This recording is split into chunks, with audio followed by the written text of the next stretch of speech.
In America, Kevin Rudd resigning today as Australia's ambassador to the United States. He's going to serve out the term until March, but it is a year ahead of schedule, bringing in political correspondent Cam Reddin, who's been covering this for us. A bit of a surprise, it seemed today, that Kevin Rudd's calling time. Yeah, typically 3 years of these tenures, Trudy, when you appoint an ambassador. Sometimes you get an extension for a fourth or fifth. And the Prime Minister in October, when our political editor Andrew Clennell asked him, well, is his term up in March at the usual 3-year period? Anthony Albanese said, no, it's a 4-year appointment. But today, the confirmation that Kevin Rudd will not serve the rest of that out. He will depart instead on the 31st of March, deciding to resign at the end of last year, but this decision only made public for the first time today.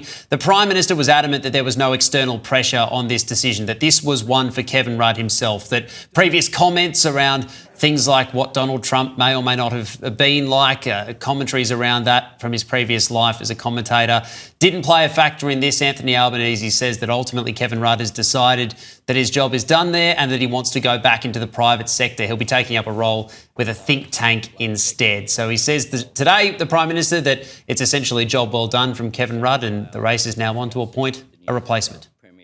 Was this entirely Kevin Rudd's decision to go, and do you think there could be another role down the track for him in public life, or is this the end of his time in public life? Yes, it was entirely Kevin Rudd's decision. I met with Kevin a while ago. This opportunity was there for Kevin. He is finishing up a year early, but he has served for 3 years. Well, I'm a bit surprised because it was only after the Prime Minister's visit last year that Kevin was given an extension of a year. Diplomatic posts are normally 3 years, get maybe a fourth or fifth year. So it's happened very suddenly. And clearly the fact he's going to the Asia Society, his old stamping ground, suggests that some work was put in before Christmas for this announcement to occur. Kevin Rudd releasing this statement on social media, just a short one, to say that it's been an honour to serve as Australia's ambassador to the United States over the last 3 years, of course that covering the Biden and Trump administrations. He thanked the Prime Minister and the Foreign Minister for their kind words this morning. There were many key features he was praised for throughout that time, including keeping AUKUS on track to make sure it survived the Pentagon's review on building relationships throughout DC. But of all the moments of Kevin Rudd's time as ambassador, this is likely the one that will live longest in the memory. Australia, that it's taken 9 months to get this meeting. Have you had any concerns with this administration, with its stance on Palestine, climate change, or even things the ambassador said about you in the past, the Australian ambassador? I don't know anything about him. I mean, if he said bad, then maybe he'll like to apologize. I really don't know. Did an ambassador say something bad about him? Don't tell me. I don't know. Where is he? Is he still working for you? Yeah. You said bad? Before I took this position, Mr. President, I don't like you either. I don't, and I probably never will. Go ahead.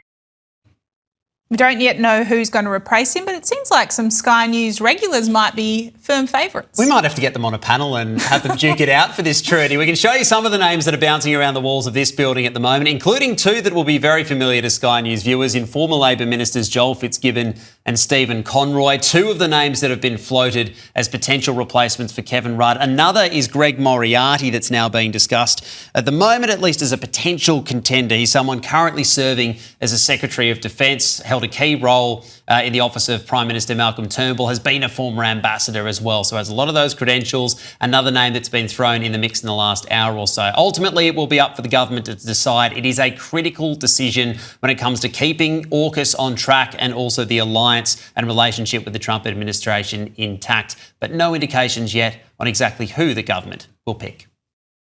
Does it have to be someone of the calibre of a former Prime Minister, given the importance that was placed on that in terms of the American side? They appreciate that sort of high-level engagement.